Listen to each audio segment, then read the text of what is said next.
Well, happy Friday, everybody. Welcome back. You made it through a volatile week. And today we're going to be talking about breakouts in our ThinkScript class. Again, my name is Mike Fairboard. It's great to have you all here today. Looking forward to that.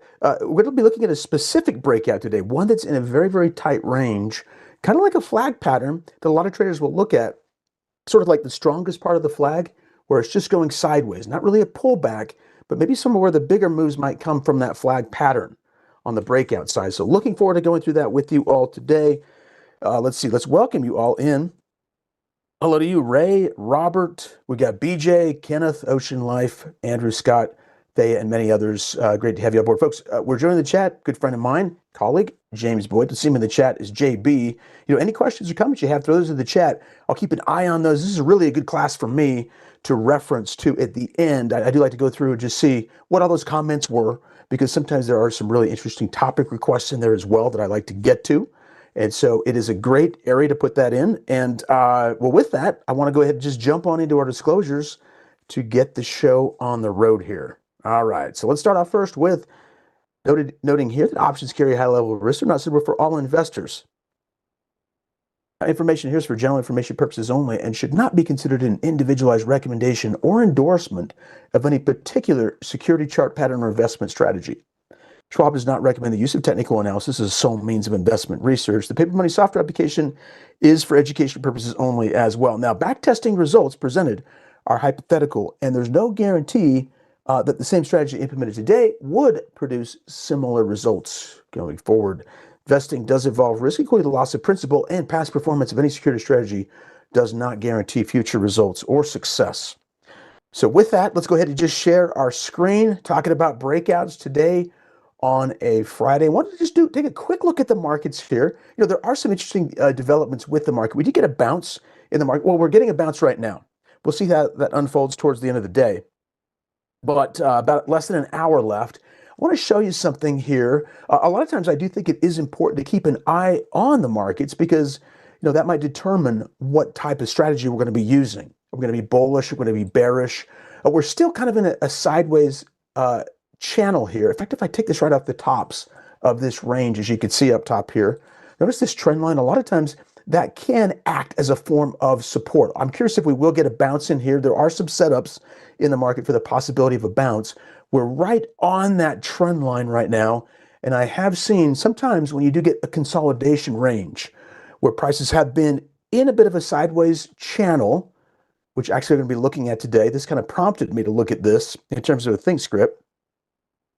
But you'll notice on a longer term scale, this could look like, if we backed out far enough, I'm going to put a yellow in here to kind of represent maybe the pole portion of a longer term flag pattern.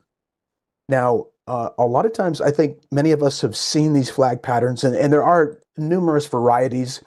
One of them out there that does look interesting is a pullback that goes back maybe 50% only. A lot of times traders don't want to see it exceed beyond the 50% pullback level too often. Okay, so like of the move itself. So if this is 50% of the initial range, just looking at prices over here, they may be looking for an extreme pullback for a bull flag of about 50%. Now, it can be a little below that, generally not closing below the 61.8. Looks like we got somewhere near a 50 over here and a bit of a recovery, but this range actually could be stronger. This could represent a stronger sort of a flag pattern out of a particular type of consolidation. That there is an individual that wrote a book about this, not even understanding flag patterns. He was actually a Hungarian-born individual in the 1950s. But he looked at consolidations like this that went sideways. And all else equal, oftentimes these can be our stronger moves, particularly even looking at a flag pattern. I teach that class on Tuesdays with swing trading. We look at a lot of different varieties of swing trades. What's interesting and unique about this one, if it goes sideways, is that sometimes there's just more room. If we're looking at the pole of this run over here and representing a potential pull over here, notice the distances are a little bit higher here when you consolidate a little bit less. And if I draw this out, notice it looks a lot like a rectangle. Has anybody here heard of the Darvas box? Does that ring a bell with anyone? the Darvas box. Because to Nicholas Darvas, who was Hungarian born, he was actually a dancer. He came over here, wrote a book, and did very well in the markets. Um, but this was the whole concept. And he just looked at the markets and saw these boxes coming up, referred to as the Darvas box. Just curious if that rings a bell with anybody. The Darvas box. I'm going to spell it out here. Darvas. Must be a Hungarian name because that's where he was from. Okay. John says, yes, read the book. Scott, I did too. And Kenneth, absolutely awesome. Well, there is a book out there about his discussions. What he did, he just stepped back and looked at the market, and he saw that some of the strongest moves. He was just looking for the moves, just the momentum type moves. And he was saying, if I can identify a box in here, and as soon as we take out the end of the box, the high of that range, a lot of times what will happen is we'll continue to form another box. Now think about some of the stocks, and we're going to look at some of these today because we do have some coding that took me a while to put together. I thought it was much more difficult than I thought because the box is a little tricky the way that it works with Thinkorswim, but we're going to develop that on the upside and the downside because it does work in both ways.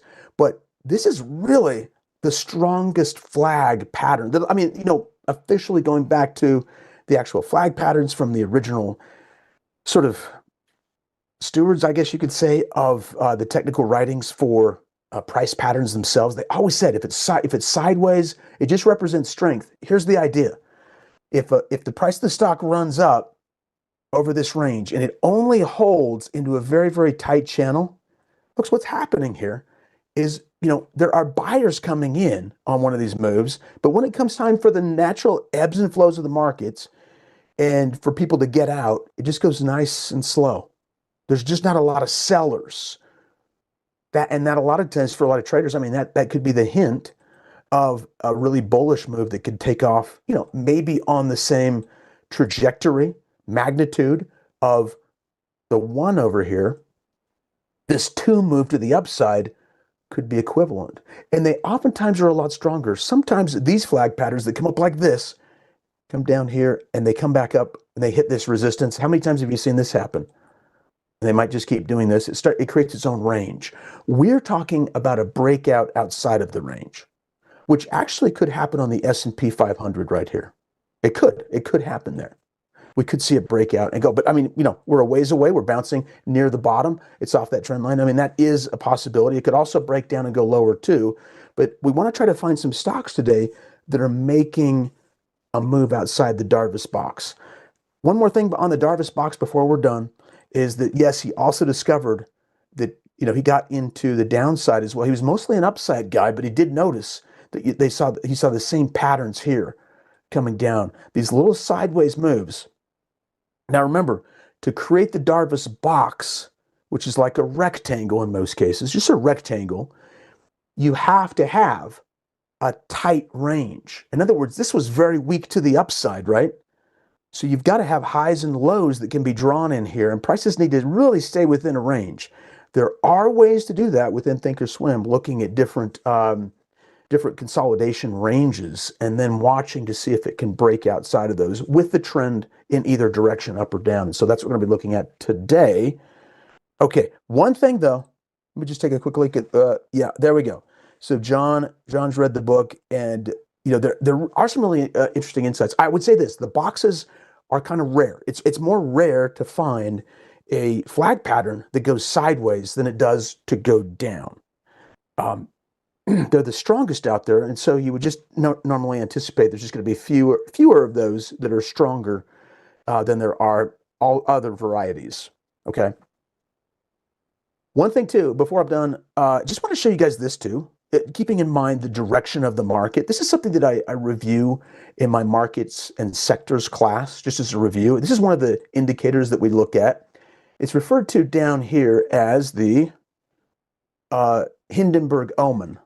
And you get these, what are referred to as Omen spikes, as you can see over here. And this just represents, I'm just going to highlight this because there is a possibility that there could be a breakdown in the market when you get these spikes, but they're normally looked at a little bit longer term time frame. In fact, if I could do this right now, in fact, normally I'm looking at the S&P 500 index on this, but we can look at either one.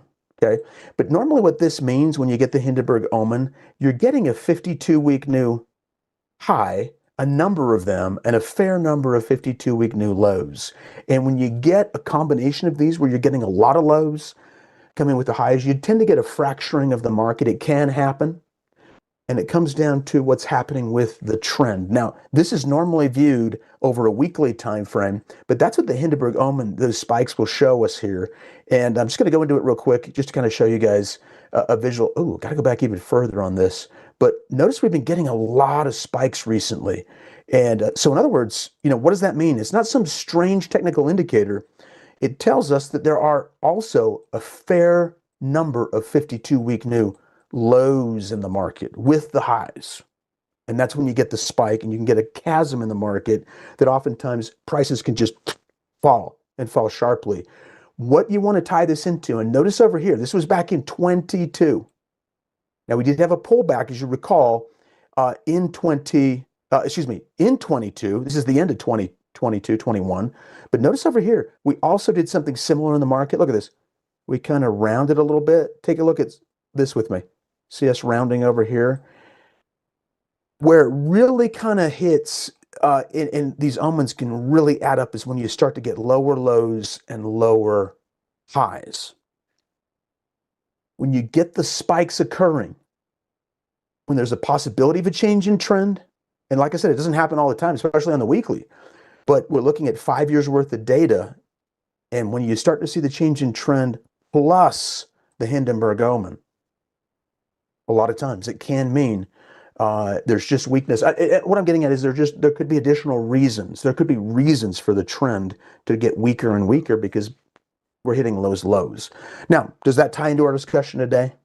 Well, first of all, I want to show you guys this because it is, looking at this and just seeing, 3 weeks in a row, the spikes that we're getting.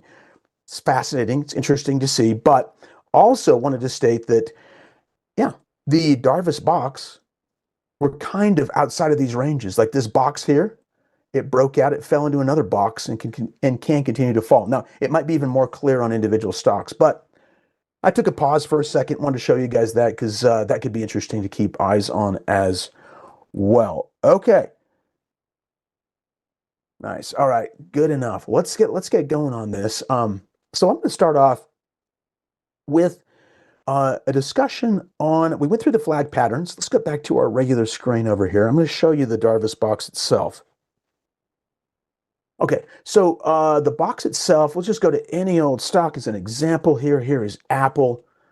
Got a lot of just lines on Apple already, but what I'm going to show you here with the box, I'm going to go ahead and click on dropper icon. We'll type it into the area. It's just spelled the name is exactly as his name was represented. DARVASBOX, no spaces. Let's just click on question mark here. So it generates buy and sell signals based on crossover of the price plot with two bands. That's the key. It's a two band. It's a rectangle that's being formed, or a box. Okay. These bands are plotted at high and low price levels of the bar. Is in a certain state. 5 states are considered when calculating upper and lower bands. Now, there is a range that he's looking at here. Oh, let's get that back. I've got to add it on here so you can see it. But you recall, it was a few weeks ago, we did a breakout over a range, and I don't know, Barb might have done one too. Now, there's a lot going on here, and this is just a continuous line of boxes, which makes it really, really super difficult to create a ThinkScript out of. Even using the condition wizard, which is normally just like straight coding into the machine that it could understand, it still didn't work in some respects. I couldn't get it to work. Doing prices closing above the upper band, creating a buy signal on the Darvas box wouldn't work. But it's combined. So I had to kind of create my own code here, and I did use some concepts that were out there in terms of consolidation, but I wanted to have an upward trend for bullish and a downward trend for bearish that's also kind of implicit within the code itself. Now, if you look at this, we had, as you recall, we'd looked previously at trades that were, a 20-day breakout. That was an old class we did, and then we did one fairly recently that had some additional details to it. We've added that concept. But the thing is with the Darvas box, and you don't get to see it that well here, to be honest with you, because it just tries to paint it nonstop, endlessly, right? It does. I don't think it does a very good job visually, as opposed to, let's say, the way that Nicholas Darvas explained it and what to look for. We're going to see more of that here with this scan. But the beauty is, it's not just looking at the upward breakout, because we could have breakouts that just say, hey, break above the 20-period moving average, give us all those. But you're going to have all kinds of different scenarios. You're going to have stocks that do this. They come down here, they'll break out, but they might be part of a long downward trend, but they're still breaking above a range. That's why having a box, in other words, a consolidation range, is so important. And that's what I think the Darvas box does, at least the concept of it. Okay, so let's do this. I'm gonna show you the script itself. Let's just see what a couple of these other ones have done on, let's say, on the boxes. Some of these are going to be a little bit easier to see, recognize, but well, not exactly. It does adapt to a weekly chart too, a little bit better. That's so much easier. In fact, I have decided to use the weekly on our scan. The one I created was a weekly. Now we can do the daily as well, but I wanted to show that to you. Notice over here, you had this weekly kind of a box. It did dip outside the box, but then it ultimately broke higher. Okay, anyhow, here is that scan. Let's take a look at it right now. We'll do it on the S&P 500 is fine. Let's go ahead and click over here. I've got it loaded up. It's a bullish scan. Bullish Darvas. Sorry, I got to twist my head a little bit to see this stuff. All right, and I'm going to click on this, but I want to run it as a weekly and really look at a longer term range. And I'll show you what we've got. Then we'll look at the code. I'll show you the daily, and I've got to share with you. I'll share with you this one as well as the bearish one today outside the boxes. I'm going to scan this right now, scanning through 500 companies. Look at that. So this was interesting. When I ran this at earlier times, I'm like, is it working or not? Because there are so few companies, particularly even on a weekly basis, that could show us maybe kind of a breakout. And let's look at some of these right now on a weekly chart. And then I'll show you on the daily as well. So Berkshire Hathaway was one. So keep in mind, these could be longer term sort of breakout moves. Keep in mind the weekly breakout. Okay, I'm going to take the box off. I don't think it's helpful for now. Let me just kill that box. Okay, but it gives us the general concept. Okay, now do you see, it was four companies out of, well, 500 stocks. Let's draw the box in here so you guys can see it. Click. You see the range after the run up? Ooh, that's a sharp color. Sharp on my eyes. Let's do this. I'm going to go ahead and we'll just go like maybe a lighter blue, and I'm going to set that as a default. Yeah, I don't know. It's okay. But anyways, that's the sideways channel I was referring to. We have another one right before it, which, by the way, would have been caught by this system, this screen, this scan, okay? And we've got another one over here. No, we don't. I'm sorry, we don't have another one, but we do have one over here. Look at some of these moves. Sometimes there are, I just have to say, there are some stocks that just tend to go with the Darvas box kind of action. This one, remember, we're on a weekly chart. This would have been very interesting right there. That one, folks, as a daily. That was 1, 2, 3, 4, 5. That's a month and a half. We went into a sideways range there. And bam, when we broke out of that, I mean, it was pretty steady sailing. I know we're in hindsight here, but there you go. Fast forward to the present. That's a big breakout bar. Now, we can be notified of that initial breakout too. There are ways to get that out. I mean, just this week's run alone, what are we looking at? If I click on here and look over here at the R, the range, it'll tell us from the low to the high. It's 28 points on that breakout right there, 28 and change, as you can see. That popped up. So the whole idea here is let us know on the bar. The scan is this. On the bar of the breakout, notify us. The bar of, after we've defined a sideways channel. Let's continue. All right, we'll go through a few more of these, just to make sure we're all on the same page here. REG, WT, okay, REG. The whole idea is to spot opportunities now. Okay, look over here with me. That's right breaking above the range right now. In fact, we might actually be able to see this a little bit easier on the daily chart, and let's just see what we get on it. Okay, there you have it. Okay, do you see the extension of the box? It's all the way over here. It's about right through there, and we're just barely on the cusp of taking it out. In fact, I think I've tried to draw, yeah, this is the highest closing price. Well, we haven't closed yet today, sorry. I switched back to a daily. I did the scan itself. Scan was weekly, and I'm looking back quite a ways. We'll go through it here in a second, but you see what it's showing us? It can, the Darvas box can be really, really interesting in terms of giving you fascinating timing. Step back for 1 second with me. What does this look like to you?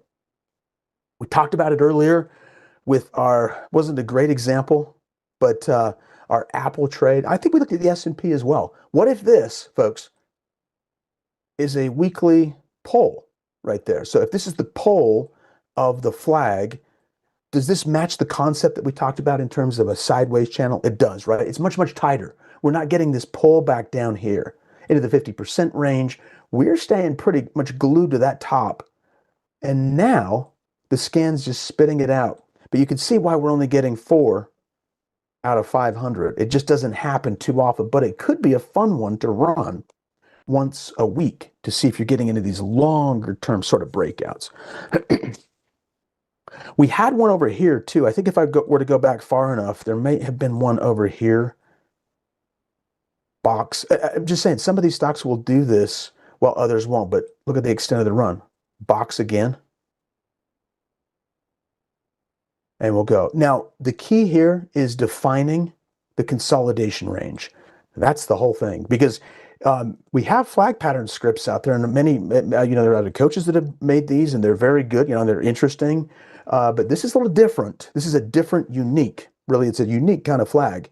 It's more of a box trade using the Darvas box kind of terminology. Let's look at a couple other, we don't have a ton to look at, so we might as well just look at all of them, right? As we're here now.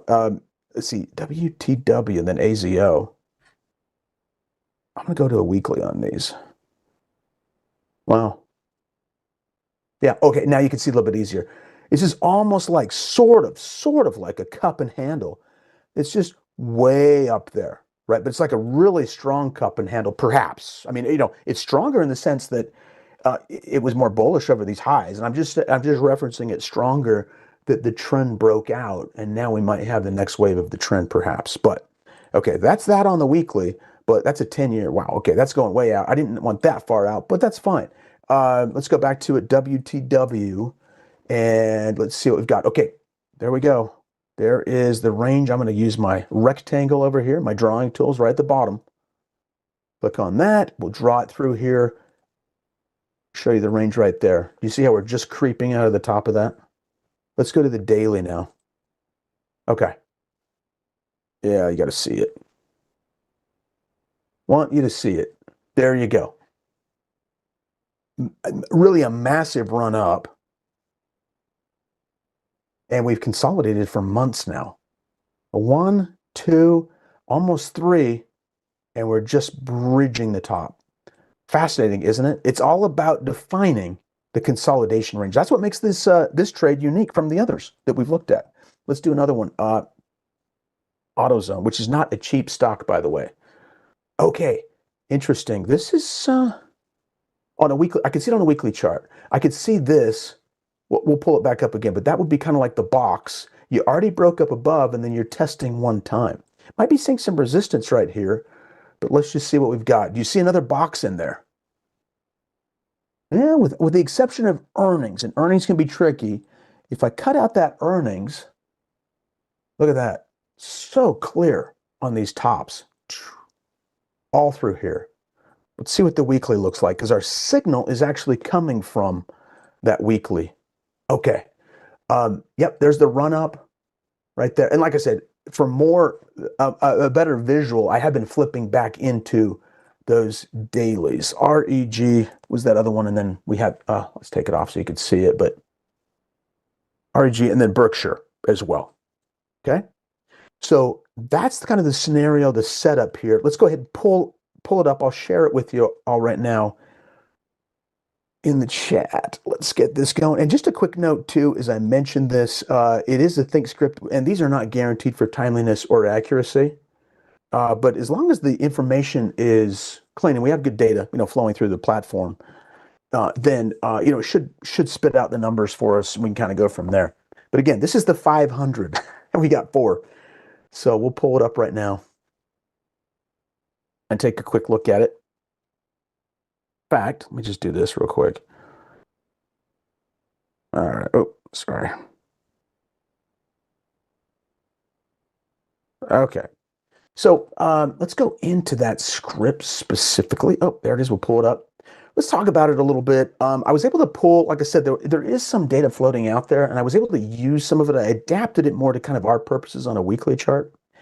But it is about the box, the Darvas box. And you should all have that now, so you can copy that and put that in. It could be really interesting for long-term trades. Now, the thing is I didn't do the screen. I didn't scan yet. One quick note, and then we'll take a look at the code. But if I wanted to flip that into a daily chart, I could do it, and we might be getting more daily type, more swing trade type scenarios, okay? Like this. I was really looking at the longer term one, really breaking above a range. And having said that, some of these numbers could change a little bit, just to keep that in mind, okay? But first of all, let's go through this a little bit. So we've got the base looking back over a range that's creating that base. And if I'm looking on a weekly chart, that's going to be 8 weeks. That's a little too thick. Let's just do this. Sorry, I'm going to just make that a little thinner. And then, well, okay, there we go. Okay, yeah, perfect. Okay, so we've got a max pullback percent over here too. So within our range, so if we look at it this way, we've got 8 weeks. So we got 8 weeks here. And we have a range that we're looking at. And within the range that we're defining, we're looking at a max pullback of 10%. Okay? Now, more on that in just a second. The breakout look back period, I've got that as quite a distance. I mean, we're going back quite far. In fact, I'm using this number here to represent a high going back in time. So I've got back over 44. Let me clear that off again so I can move this around. There we go. Okay, so we've identified the base high over the range, and I'm looking at a high, the highest high of the range. If I come back and look at the calculation, although we're looking at a -1, this was really kind of tricky for me to figure out a certain way to do it. If you do put a 100 multiplied by, you got the base low divided by the base high. What we're really looking at here is the value of the pullback percent within that given range. So there are some good details in here for us to learn about, specifically, well, consolidations and the tightness of that consolidation and kind of a threshold. And we're saying, hey, we're really looking at exceeding the highest high by the last bar. Okay, now I could go back and I could say the last 2 bars. I could have a range in here too of the last 3 bars. The only problem is 1 to 3 bars is I don't want to get something 3 weeks late. I mean, we're getting up towards a month, for example. So I think if somebody were to run this once a week in the weekly scan over here. So I did change this over here. I utilized this a little bit. I put it to a weekly. And I noted that up top here. I was using this as a weekly specifically, but something you could run potentially once a week to take a look at it. Now, down below, when the breakout's triggered, the high greater than the breakout threshold, just going back a single bar. Now I've scanned at the bottom, and that's that. Now I flipped everything around too for the breakdown, which I want to take a look at as well. Let's do that next. Okay.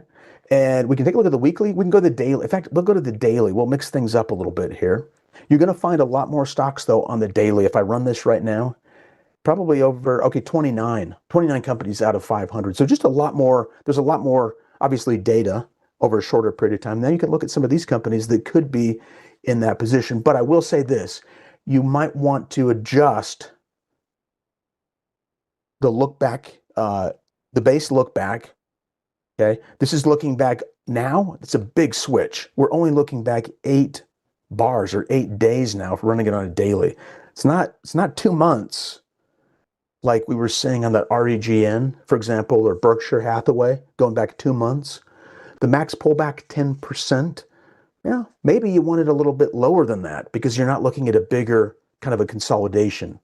Okay, and that might work better on a daily chart. For example, if we were to come over here, as I was showing you on this Berkshire Hathaway, let's see, BRKB.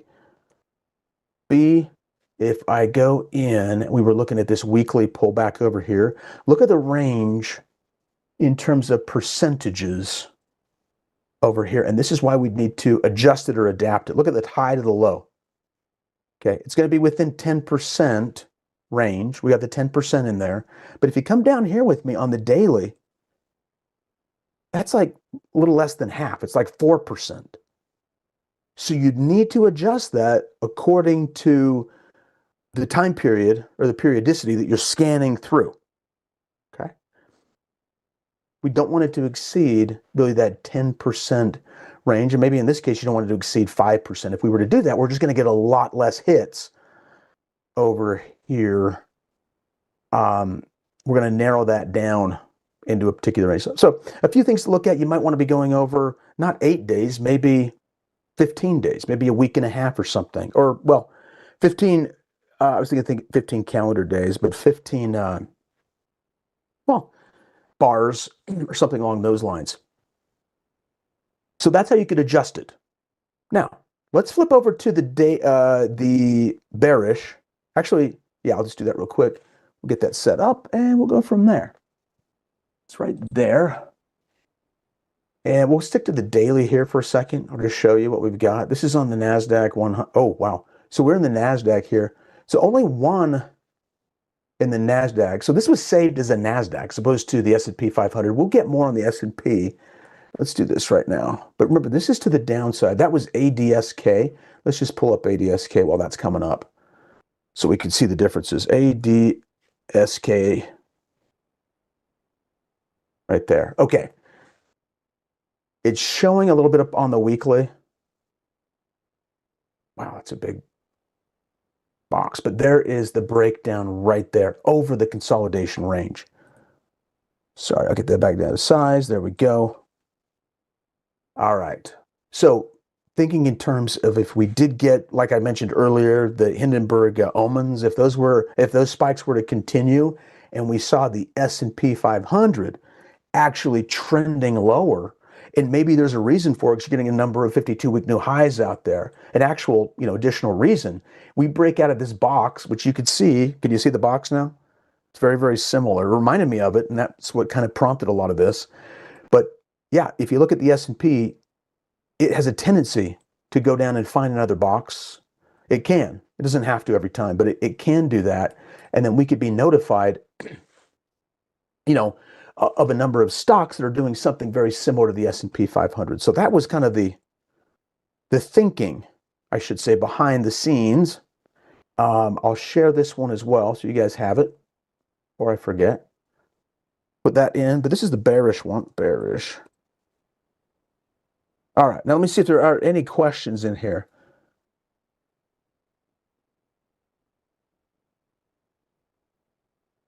All right. Yeah. What is the use of this script?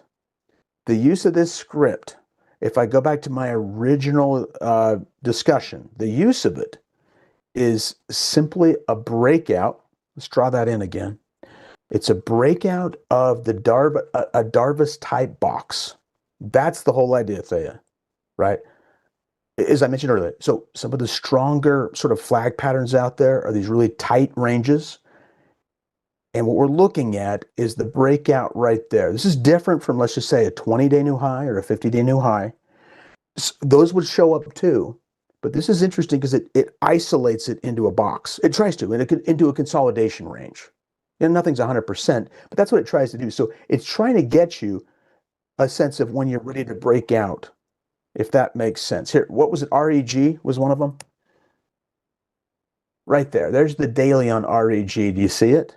It's the first time since September of last year in this box, and you're just getting it actually today, even though it came up on the weekly, you're just getting that now. So question is, will it or will it not extend higher? That's the question. Does that help? That's the use of it. Or that's the idea. That's what we're trying to get at. All right. Yeah. Hello to you, Mike, and Robert as well. Great to have you guys here, as well as Leo and others. Any questions on this? You guys, it's in the scan, but that was the whole sort of idea here, is to just take a quick peek and see what's breaking out. All right. Now, on that, folks, if you like, absolutely good. Yeah, if you like this kind of content, if you find this kind of helpful, these kind of discussions into what you might be looking at, I'm happy to take topic requests. Do me a favor and just smash that like button. Really helpful. It lets me know that this kind of content is useful for you guys, and that's the whole idea, is getting things out there using ThinkScript to kind of try to find those unique patterns. Some of those, flag patterns that are a little bit different from all the other varieties out there. Just kind of, they've said this is like kind of the flag pattern with a stiff wind, is what I've heard. And it's just like a sideways channel. You're waiting for it to take out one of those areas because it could go higher. Now, obviously, there's other things to look at. You might want to look at, you might want to look at the fundamentals of the company. It's a longer term trade. Are we on the verge of, this is like kind of the upshot in my mind. I mean, just narrow this guy down, because that's a big move. Here's the upshot. Here's your pull of the flag, perhaps, if it is a flag, right? Where's the target of that flag? Well, we take this range, and then we add it to the bottom of the range here, and we add the same amount of price distance, which could be up here. This is a weekly chart. I don't know if I did that. I just kind of eyeballing it. But that's what somebody could be looking for, a long extended move to the upside potential, because it's breaking out of its range. Obviously we're getting more buyers in there than sellers, you'd have to assume. I guess that's the assumption. And why are they buying? Is it ready for the next leg? Folks, this one's been flat since September. And now you're able to see it right towards the, maybe towards the breakout, perhaps. Okay. Yes, it will be a sunny. It's about 60 degrees in Salt Lake, which is amazing. We just didn't have a lot of snow. JB and I live, basically in the same area. And boy, what's interesting too, I found this interesting, James, is that the mountains are at 100% water, which is great. We love that, because then we don't have to slog through it in the valley, and everybody's happy. It's up in the mountains, the skiers, whatnot. Okay, that's right. All right, everybody. Well, hey, by the way, too, yeah. Again, if you like this, please smash that like button. It helps just me understand that you guys are finding this helpful, useful. I do take a look at those, and then bottom right hand corner of the screen, smash that subscribe button too. All right. Well, on that note, everybody have a fantastic rest of the day and a great weekend coming up. We're just about there. Thanks so much, James, for your help in the chat, and for those of you joining on the recorded session, I will have these links at the bottom. I'll put them in the bottom of the description down below. So with that, everybody take care. Have a great weekend. Bye-bye.